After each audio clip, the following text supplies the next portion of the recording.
Hello, my name is Father Timothy Tighe, and this is our 18th segment of our Journey of Faith in the Light of the Cross. And our theme for this segment is up here on our screen. Jesus does the work that feeds hunger to complete his mission.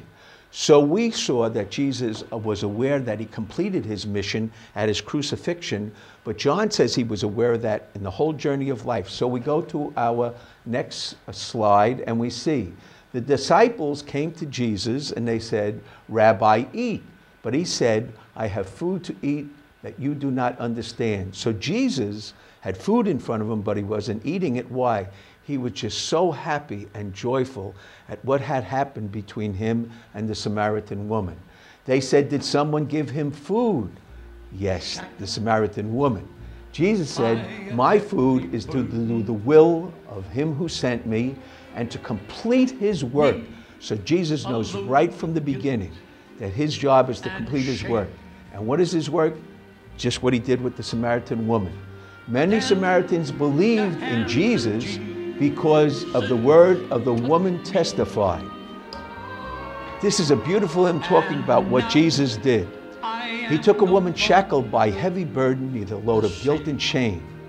And then he touched her, and she was never the same. He touched her.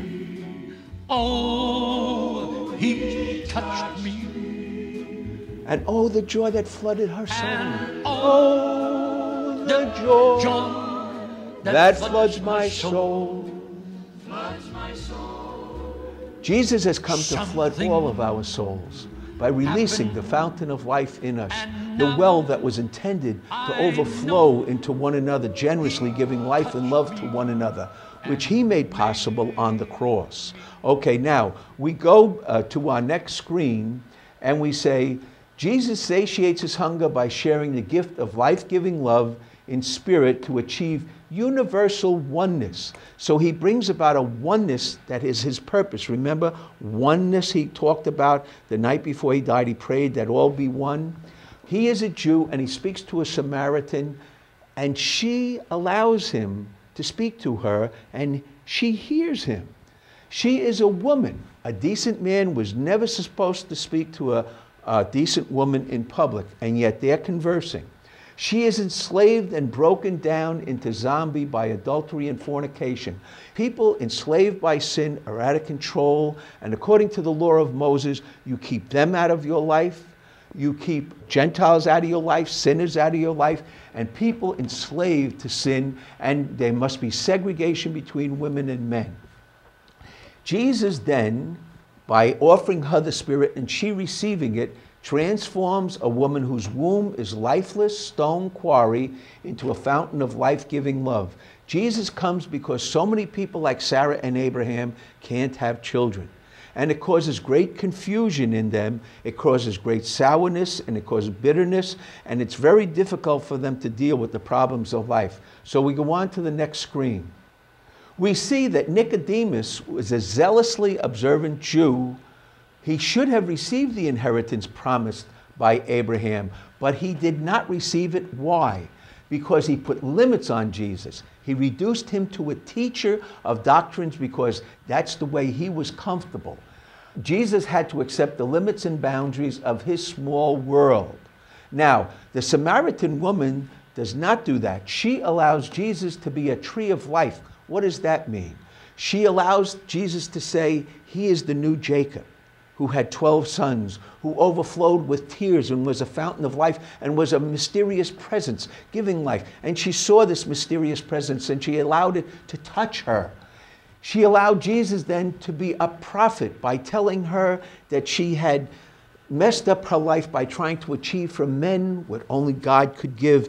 And she grew. She said, "You are a prophet." Then she allowed Jesus to talk about worship. And then she said, there is a Messiah coming, and he says, "I am he." She allows Jesus to grow from Jacob to prophet to Messiah to radiate the fullness of his light. She allows Jesus to radiate fullness of his light, and in the process, her light came out of her, and she found her mission and her purpose. I put down here, all people seek the light of their life. People seek the light of their lives because they're thirsting, like the Samaritan woman. They seek the light of their lives because they're hungry What is my life all about? Where is it going? And when somebody sees the light of their lives, it means somebody is quenching my thirst, somebody is satisfying my hunger to bring meaning, purpose, and fulfillment to my life. So when two people fall in love, it's a mysterious presence, it's a mysterious tree of life. They don't know where they're going, they don't know how they're going to do it, but they're going to do it together, and that focuses them, and that gives them a sense of direction and purpose.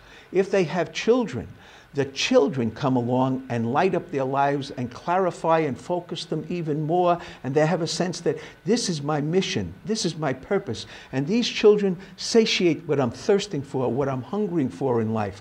When people don't have a light of their lives, they get confused, they get overwhelmed, and they go into darkness like the Samaritan woman, and they get into things that make it worse. In their desperation, they get into fornication or they get into adultery. And what happens? They have a deeper sense of darkness. They have a deeper sense of sourness and bitterness because their lives are falling apart more. Why? Because when they get into these relationships that don't bring the light of love and the light of their life to satisfy their thirst and their hunger, it breaks down their life even more and makes them feel more lost and abandoned. Jesus comes now into the world to bring the light of his love to all people, no matter what their situation, no matter how wounded, no matter how broken, no matter how confused, no matter how despairing. He brings light to their lives, and he brings something that satiates their thirst and satisfies their hunger like he does to the Samaritan woman. So all of us, like the Samaritan woman, are looking for the light of our lives. That's why there's so many beautiful songs about that theme. Okay, this brings us to our last slide. And we see here, Nicodemus and the Samaritan woman incarnate for John's gospel we've been studying, Paul's teaching in Galatians, which was written 40 years before John's gospel. And we see there, all of you who were baptized have clothed yourself with Christ. You have put on Christ. There is neither Jew nor Greek. The Greek is the word here for all Gentiles. Jesus is a Jew who speaks to a Samaritan.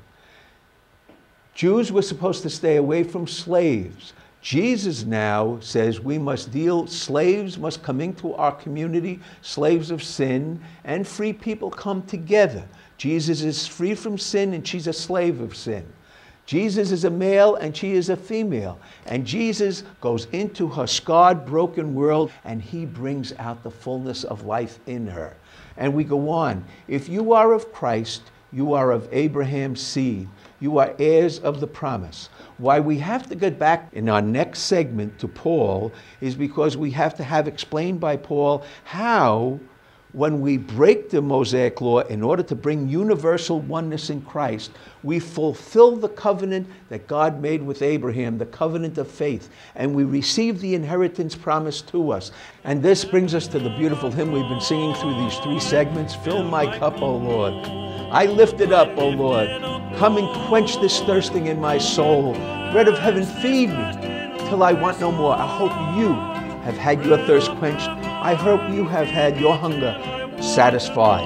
I want to thank Martha and Jason for helping me through these 18 segments. I hope you continue to journey with us as we go on to Paul in the letter to the Galatians.